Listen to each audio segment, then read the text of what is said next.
And Moses joining me on the desk. Now, the Lloydminster Bobcats back in action tonight, and they're also looking to get back into the win column. Yeah, they had a tough loss, orange and black, that to Drayton Valley on Sunday, but there is good news ahead for the Cats.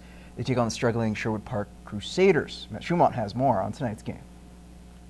After throwing 44 shots on net Sunday afternoon against the Drayton Valley Thunder, the Bobcats were only able to muster 2 goals. Head coach Gary Van Herwe says they got to do a better job getting more bodies in front of the net. Getting those shots to the net are sometimes misconceiving, and I think we look at the scoreboard and we see, hey, 42 shots, they've only got 20, we're better, we're going to win, we're going to get something out of this, when in fact, did we have better scoring opportunities? Not necessarily. Like, they had as many good scoring opportunities as us. Only winning once in their last 5 games, the Bobcats have once again gotten off to a slow start to begin a segment. I think it's a mental thing where we kind of relax possibly at the end of a segment, and I think we're starting over. If we get down a couple, we'll get them back, and I mean, that's no different than going in the playoffs. And you might get into a best of 7 with any one team, but when you get down 2 right off the bat, then your back's against the wall. And we can't be a team that's going to rely that we can dig ourselves out of holes and keep jumping in all the time. It could be we come off such a high from our last segments. We always end strong. Maybe we come off too high and maybe come in a little overconfident coming into the first couple games. Hosting the Sherwood Park Crusaders, who have had their struggles dropping their last 8 games, the Border City bunch aren't looking into that as much, considering the Crew have been without their top goalie and 2 of their top 3 scorers. They're going to be a different team than they have for the last week, 10 days, and you know, even when they were full strength, I thought we certainly are a team that can play with them, and the game here we had was a very good game with them. We went into Sherwood Park and we didn't play well. We need to get back in the win columns, and no, I think it'll be a good game, and we can't take them lightly, that's for sure, and just got to stick to our game plan and, yeah, hopefully come up with a win. Puck drop for tonight's game is at 7:30. Matt Schumont, Newcap Sports. Elsewhere in the AJHL tonight, tough task for the Bonnyville Pontiacs. They're in Spruce Grove to take on the Saints, winners of 15 straight. The Saints haven't lost a regulation game since September 26th. All right, switching our attention to volleyball. The Lakeland Rustlers men's volleyball team are coming off a bye week, all smiles. After all, the Rustlers are 3-2 through 5 matches and taking on a struggling team that's 1-5 in Briarcrest. However, the Rustlers aren't reading too much into the recent standings, preparing for the nationally ranked Clippers as if they were 5-1. They just have a real tough schedule to start the season, so we can't take their 1-5 record and look at it as if it's going to be an easy one for us. Briarcrest's slow start has caught some by surprise, but head coach Taylor Dyer knows the Clippers are going to be a hungry team come Friday. They've returned 12 players. They're hosting nationals this year. They're still going to be a top team in our league, so we have to just make sure we take care of the ball and be good on our side, and hopefully we can slow them down. The Clippers are one of the most explosive teams, so the game plan for the Rustlers will be to get Briarcrest out of rhythm. They run a really fast offense, so if we can serve seams and get their middles out of it and be able to clamp 2 on all their hitters, and should be able to compete. They have one good middle, for sure. Me being another middle, I kind of got to watch for that because he's quick. They do run a lot quicker offense with him as well as the outsides. We've been practicing, setting the block out a little bit quicker, so it's going to be a challenge for us. Also a challenge from the lineup perspective, Kills leader Savannah Walking Bear suffered an ankle injury during practice last week and will be a game time decision. But Coach Dyer isn't too worried. We got some guys that have been training all week to fill in his spot, so yeah, we're looking forward to it. It's tough for chemistry-wise. We practice together every day, and he's a very good player to have on. But I guess if he's out, then we have a lot of depth on the team too. That's a nice part about this year. We have 17 players, so any guy can step up.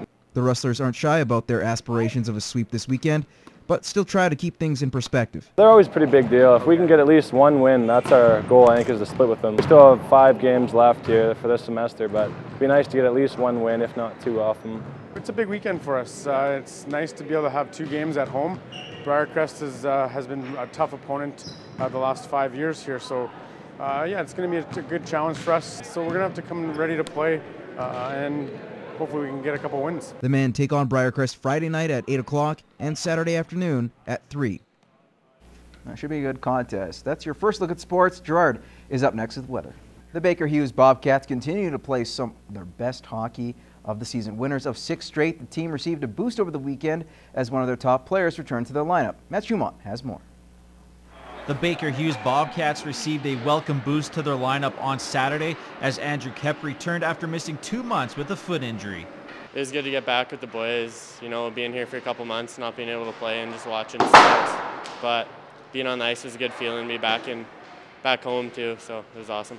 He was itching to get back in there, and I thought this weekend would have been was a real good weekend to get him in. We only played the 1 game at home, and you know, for being out that long, he did real well. You could tell he was fighting the puck a little bit, and there was a few shifts there where he didn't really have any legs left, but that'll come, and it's a good start. Currently riding a 6-game winning streak, the team has done a great job on not getting overconfident and hope to continue their winning ways as they hit the road for a pair of games this weekend.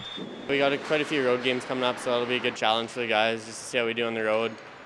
Playing all our home games early was good, but we'll get tested on the road here, and hopefully we can keep pulling out wins. It's been going good, so we're just going to keep that up and keep playing like we're playing.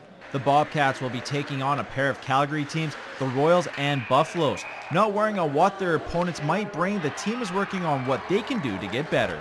We want to make sure that we're doing all our things.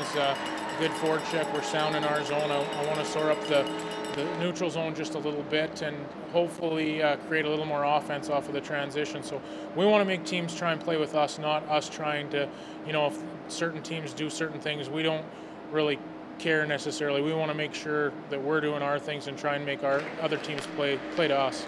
Matt Schumont, Newcap Sports.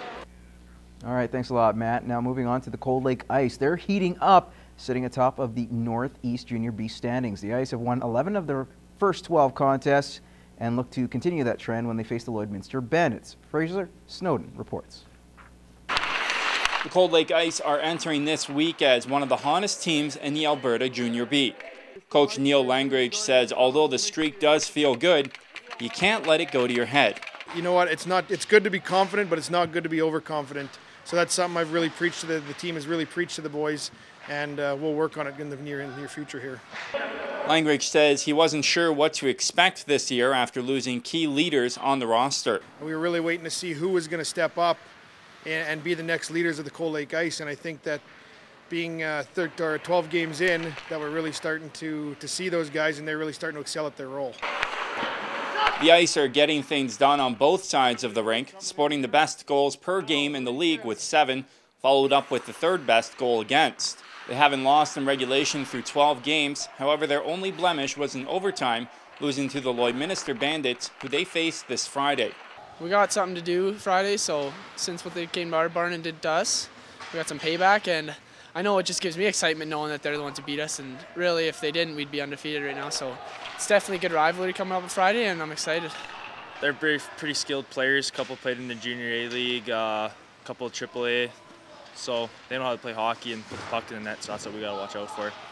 In Cold Lake, Fraser Snowden, Newcap Sports.